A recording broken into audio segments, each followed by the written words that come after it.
दर्शकवृन्द नमस्कार। अङ्ग्रेजीमा सैन्य शब्द छ मर्सिनरी। यसको नेपाली भाव अर्थ हुन्छ भाडाका सिपाही हो। यस्तै सिपाहीलाई प्रयोग गर्नमा अहिले युक्रेन र रुस तातिएका छन्। यसलाई उनीहरूले भाडाका सिपाही नामाकरण गरेका छैनन्, उनीहरूले आफ्नो नाम दिएका छन्।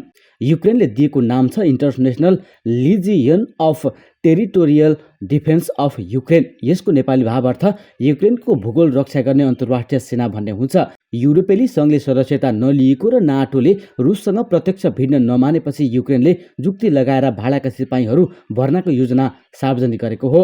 भाडाका सिपाहीको मामिलामा रुस पनि अछुतो छैन। भाडाका सिपाहीलाई रुसले दिएको नाम हो स्वयंसेवक। युद्ध सुरु भएको 3 दिनमै युक्रेनले सिपाही मागेको थियो भने पुटिनले पनि सहयोग मागेका थिए। गत फागुन 12 फेब्रुअरी 24बाट रुसले युक्रेनमा सैन्य हस्तक्षेप सुरु गरेको थियो। 3 दिनपछि युक्रेनका राष्ट्रपतिले युक्रेनको पक्षमा युद्ध लड्न अन्तर्राष्ट्रिय लडाकुलाई आह्वान गरे। कुनै देश स्तरको सम्झौता नभएर व्यक्तिगत रूपमा युक्रेनको पक्षमा आएर लड्न युक्रेनी राष्ट्रपति भ्लोदिमिर जेलेन्स्कीले उक्त योजना सार्वजनिक गरेका थिए। फागुन 15 फेब्रुअरी 27मा विदेशी लडाकुलाई युक्रेनी रक्षामा लगाउने योजना जेलेन्स्कीले सार्वजनिक गरेका थिए। रुसी समाचार एजेन्सी इन्टरफ्याक्सका अनुसार विदेशी लडाकुलाई युक्रेनको पक्षमा लड्न आग्रह गर्दै उनले भनेका थिए, हाम्रो देशलाई तपाईँको सहयोगको मुख्य प्रमाण यही हुनेछ। युक्रेनको पक्षमा लड्न आउने विदेशीलाई भिजा सहुलियतदेखि बेग्लै दस्ता तयार गर्ने राष्ट्रपतिको उद्घोष थियो। राष्ट्रपतिले सार्वजनिक आह्वान गरेर तयार गरिएको विदेशी लडाकु दस्तामा सहभागी हुन 52 देशका 20,000 विदेशीले आवेदन दिएको युक्रेन सरकारले दावी गरेको अल जजिराले उल्लेख गरेको छ। युक्रेनको पक्षमा लड्न धेरै आवेदन दिने देशहरूमा क्रोएसिया, इजरायल, ल्याटभिया, डेनमार्क, नेदरल्यान्ड र पोल्यान्ड भएको अल जजिराले लेखेको छ। युक्रेनी राष्ट्रपतिले विदेशी लडाकु युक्रेनमा उतारेर रुसको विपक्षमा लड्न आह्वान गरेपछि रुसी राष्ट्रपति व्लादिमिर पुटिनले समेत उही लय समाएका छन्। उनले पनि विदेशी लडाकुलाई रुसको पक्षमा लड्न सार्वजनिक आह्वान गरेका छन्। फागुन 27 मार्च 11मा रुसको सुरक्षा परिषदको बैठकलाई सम्बोधन गर्दै पुटिनले विदेशी लडाकुलाई युक्रेन युद्धमा सहभागी हुन आग्रह गरेको रुसका रक्षा मन्त्री सेर्गी सेइगुईले सार्वजनिक गरेका थिए। सेइगुईका अनुसार पुटिनले 16,000 विदेशी लडाकुहरू युक्रेनमा रुसको पक्षमा लड्न तयार भएको आँकडा प्रस्तुत गरेका थिए। बीबीसीका अनुसार सिरियाका सहरी युद्धमा पोख्त सिरियाली लडाकुहरू धेरैले रुसको पक्षमा लड्ने इच्छा जाहेर गरेका थिए। सिरियाली राष्ट्रपति बशर अल असदलाई सत्ता जोगाउन रुसले भर्थे गरेकोले त्यसको गुण तिर्न सिरियाली लडाकु रुसको पक्षमा आउने बीबीसीले उल्लेख गरेको छ। जसरी अहिले युरोपको एक मुलुक युक्रेनले आफ्नो देशको रक्षा गर्न विदेशीलाई सेनामा राख्ने योजना ल्याएको छ, यो युरोपको पहिलो प्रचलन भने होइन। अल जजिराका अनुसार बेलायत र फ्रान्सले यस्तो अभ्यास धेरै अगाडिबाट गरिरहेका छन्। आफ्ना नागरिकलाई रुसको विपक्ष र युक्रेनको पक्षमा युद्धमा जान दिने वा नदिने भन्नेमा युरोपदेखि अमेरिकी देशहरू एकमत छैनन्। बेलायत, क्यानाडा, जर्मनीदेखि चेक रिपब्लिकनमा विदेशीको तर्फबाट युद्ध लडेमा गैर कानुनी हुने प्रावधान लेखिएको छ। जर्मनीले त आफ्ना नागरिकले युक्रेन युद्धमा कुनै पनि पक्ष लिएर लडेको जानकारी पाएमा जेल हाल्नेसम्मको चेतावनी दिएको छ। यद्यपि पुरै युरोपी देशहरूले आफ्ना नागरिकलाई युक्रेनको पक्षमा लड्न गोप्य रूपमा उक्साइरहेको विदेशी सञ्चार माध्यमले उल्लेख गरेका छन्, जसमा डेनमार्क, ल्याटभिया, चेक रिपब्लिक, बेलायत र क्यानाडा भएको अल जजिराले लेखेको छ। अमेरिकाले समेत युद्धमा जोड दिएको छ। रुस युक्रेन लफडामा विदेशी लडाकुहरू सहभागी भएको यो पहिलो पटक भने होइन। अल जजिराका अनुसार सन् 2014देखि 2021सम्ममा युक्रेनको युद्धमा 17,000 विदेशी लडाकुहरू दुवै तर्फबाट सहभागी भएका थिए। कतिपय जानकारहरूले भने अहिले युक्रेन र रुस दुवै देशले दावी गरेको जस्तो गरेर सङ्ख्यामा विदेशी लडाकुहरू युद्धमा सहभागी नभएको बताउँदै आएका छन्। यस्तै रुसको पक्षमा लागेर युक्रेनमा लड्नेहरूका दुःखबारे सार्वजनिक डोमेनमा समाचारहरू आएका छैनन्, तर युक्रेनको पक्षमा लागेर दुःख पाएका समाचारहरू भने विभिन्न मिडियामा आएका छन्। अमेरिकी च्यानल एबीसीका अनुसार युक्रेनमा रुसको विपक्षमा लड्न आउनेहरू धेरैलाई बन्दुक चलाउन आउँदैन। बन्दुक चलाउन आउनेहरूलाई पनि हतियार तथा तालिमहरू दिएको छैन। भाषाको चर्को समस्या भएको एबीसीले बताएको छ। बेलायती नागरिक म्याथ्युन रोवेन्सलाई उद्धृत गर्दै एबीसीले युक्रेनमा पुगेका विदेशी लडाकुहरू विलख बन्दमा परेको उल्लेख गरेको छ। धेरै गलत आश्वासन र धेरै अफवाहहरू फैलिएको रोबिन्सनले एबीसीलाई भनेका छन्। यता आइतबार मात्रै रुसले 180 विदेशी लडाकु मारेको दावी गरेको एबीसीले उल्लेख गरेको छ। युक्रेनको तालिम केन्द्रमा हमला गरेर उनीहरू मारेको रुसको दावी छ।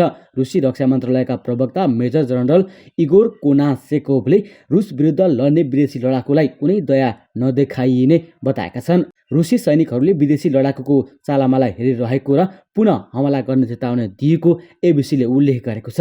युक्रेनको पक्षमा लड्नेहरू लडाकु मात्र नभएर विचारको आधारमा समर्थन गर्न आएकाहरू धेरै भएको एबिसीले लेखेको छ। दर्शकवृन्द नमस्कार। रुसले विश्वको मै हुँ भन्ने सुपर पावरलाई समेत ठेगान लगाउने सामर्थ्य आफूसँग भएको चेतावनी दिएको छ। अमेरिकाप्रति लक्षित गर्दै रुसले पश्चिमा जगतले रुसलाई तहस नहस बनाउन डरलाग्दो किसिमको घृणा फैलाउने काम गरिरहेको तर यसले केही पनि फरक नपार्ने बताएको छ।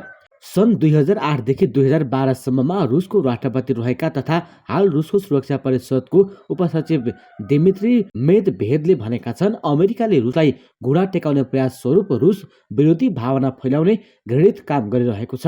यसले केही गर्न सक्दैन। रुससँग सम्पूर्ण शत्रुलाई आफ्नो ठाउँमा राख्ने शक्ति छ। फेब्रुअरीमा रुसले युक्रेनमा आक्रमण गरे यता अमेरिका, युरोपेली सङ्घ र अमेरिकाको एसियाली गठबन्धनले रुसी सेना, कम्पनी र व्यावसायिकहरूमाथि प्रतिबन्ध लगाउँदै रुसलाई अन्तर्राष्ट्रिय स्तरबाट नै अलग्याएका छन्। रुसका राष्ट्रपति भ्लादिमिर पुटिनले भनेका छन्, अमेरिकाले युक्रेनलाई प्रयोग गरेर रुसलाई तर्साउन खोजेको र युक्रेनमा रहेका रुसी भाषा बोल्ने बासिन्दाको आम नरसंहार हुन नदिन युक्रेनमा विशेष सैनिक अभियानको आवश्यक रहेको बताएका छन्। तर युक्रेनले आफू आफ्नो अस्तित्वका लागि लडिरहेको र पुटिनको आम नरसंहार दाबी वहियात भएको बताएको छ। त्यस्तै गरी पश्चिमा जगतले रुसलाई तहस नहस पार्न खोजिरहेको भन्ने दाबी पनि काल्पनिक भएको बताइएको छ। रुसले अमेरिकाको नेतृत्वमा पश्चिमा जगतले आफूमाथि लगाएको भ्रष्ट र बेइमान प्रतिबन्धका बावजुद राम्रो गर्न सक्ने बताएको छ। यसका साथै रुसले सन् 1991 मा सोभियत सङ्घको विघटनपछि आफूले पश्चिमा जगतसँग गरेको सम्बन्ध विस्तार अब समाप्त भएको र अब आफूले अन्य शक्तिहरू जस्तै चीनसँग सम्बन्ध विकास गर्ने जानकारी दिएका छन्। यसैबीच अमेरिकाले युक्रेनलाई 100 वटा किलर ड्रोन सहयोग प्रदान गर्ने घोषणा गरेको छ। अमेरिकाले युक्रेनलाई स्विच ब्लेड नामक मानवरहित हवाई उपकरण अर्थात् ड्रोन उपलब्ध गराउने अमेरिकी काङ्ग्रेसका 2 अज्ञात अधिकारीलाई उद्धृत गर्दै एनबीसी न्युजले जनाएको छ। अमेरिकी राष्ट्रपति जो बाइडेनको युक्रेनमा बृहत सैन्य प्याकेज घोषणा अन्तर्गत अमेरिकाले ती ड्रोन युक्रेनलाई दिने भएको हो। अमेरिकी सैन्य स्रोतका अनुसार हाल अमेरिकी फौजसँग स्विच ब्लेड 300 र स्विच ब्लेड 600 गरी 2 किसिमका किलर ड्रोन उपलब्ध रहेका छन्। एकैपटक मात्रै प्रयोग गर्न मिल्ने अर्थात् आत्मघाती शैलीको यस ड्रोनले लक्षित निशानामा सठिक प्रहार गर्ने र यसलाई केही माइल टाढाबाट नियन्त्रण गर्न सकिने जनाइएको छ। क्यामेरा, मार्गदर्शक उपकरण र विस्फोटक जडित यो ड्रोनले खासमा अत्याधुनिक स्मार्ट बम जसरी स्वचालित ढङ्गबाट काम गर्ने एनबीसीको भनाइ छ। यसमा मोटार जस्तै ट्युबमा राखेर प्रक्षेपण गरिने प्रणाली रहेको जनाइएको छ। स्विच ब्लेड कम्पनीका अनुसार स्विच ब्लेड 300 केही व्यक्तिमाथि प्रहार गर्न डिजाइन गरिएको हो भने स्विच ब्लेड 600 चाहिँ ट्याङ्क, बख्तरबन्द गाडी जस्ता निशानामा प्रहार गर्न बनाइएको हो। यद्यपि युक्रेनलाई अमेरिकाले कस्तो किसिमको अथवा दुवै किसिमको स्विच ब्लेड प्रदान गर्न लागेको हो भन्ने स्पष्ट भइ नसकेको एनबीसी न्युजले जनाएको हो। एनबीसीका अनुसार स्विच ब्लेड 600 मोडलको ड्रोनले 50 माइलसम्म 40 मिनेट उडान भर्दछ। यो हतियार निर्माण गर्न पनि अत्यन्तै सस्तो रहेको कम्पनीको दावी छ। स्विच ब्लेड 300 मोडलको एउटा ड्रोन उत्पादन गर्न केवल $6000 मात्र लाग्ने बताइएको छ। उता युक्रेनलाई चीनले आक्रमण गर्ने बारे मुख खोलेको छ। युक्रेनका लागि चीनका राजदूतले रुसी आक्रमण विरुद्ध युक्रेनको एकता र प्रतिकारको प्रशंसा गरेका छन्। फान सियानरोङले युक्रेनमाथि चीनले कहिले पनि आक्रमण नगर्ने समेत बताएका छन्। लभिभ क्षेत्रको सैन्य प्रशासनसँगको भेटपछि चिनिया राजदूतको भनाइ आएको युक्रेनी पत्रिका युक्रेन फार्मले जानकारी दिएको छ। लभिभमा क्षेत्रीय सैन्य प्रशासनका गभर्नर माक्सिम कोजिचिकले चिनिया राजदूतको भनाइलाई पुष्टि गर्दै चीनले युक्रेनी जनतालाई 2 वटा ब्याचमा मानवीय सहायता उपलब्ध गराएको बताएका छन्। उनले भने चीन र युक्रेन रणनीतिक सहयोगी हुन्। यो वर्ष 2 देशबीच कूटनीतिक सम्बन्ध कायम भएको 30औं वार्षिक उत्सव परेको छ। उता युक्रेनका राष्ट्रपति भ्लोदिमिर जेलेन्स्कीले तेस्रो विश्वयुद्धको आरम्भ भइसकेको बताएका छन्। अमेरिकी काङ्ग्रेसमा भावुक सम्बोधन गर्दै जेलेन्स्कीले सयौं बालबालिका रुसी कारबाहीमा मरेको देख्दा आफू चरम निराश भएको बताएका छन्। सम्भवतः रुसले तेस्रो विश्वयुद्धको आरम्भ गरेको हुन सक्ने जेलेन्स्कीले बताएका हुन्। एनबीसी न्युजसँग कुराकानी गर्दै उनले भने यो सुरु भइसक्यो, कसैलाई थाहा छैन युक्रेन यस युद्धमा हारेमा के हुनेछ भन्ने गाह्रो छ। 80 वर्ष पहिले दोस्रो विश्वयुद्ध सुरु हुँदा कसैले पनि भविष्यवाणी गर्न सकेको थिएन। अमेरिकाका राष्ट्रपति जो बाइडेनलाई युक्रेनमा आमन्त्रित गर्दा आफू खुसी हुने जेलेन्स्कीले बताएका छन्। युद्ध विरामका लागि रुसले आफ्नो राजनीतिलाई शर्त बनाए त्यसलाई नमाने जेलेन्स्कीको भनाइ छ। अमेरिकी संसदलाई सम्बोधन गर्ने क्रममा जेलेन्स्कीले बाइडेनलाई विश्व नेता बन्न समेत आग्रह गरेका छन्। रुसलाई रोक्नका लागि उसमाथि थप प्रतिबन्ध लगाउन तथा युक्रेनलाई लडाकु विमान उपलब्ध गराउन पनि जेलेन्स्कीले माग गरेका हुन्।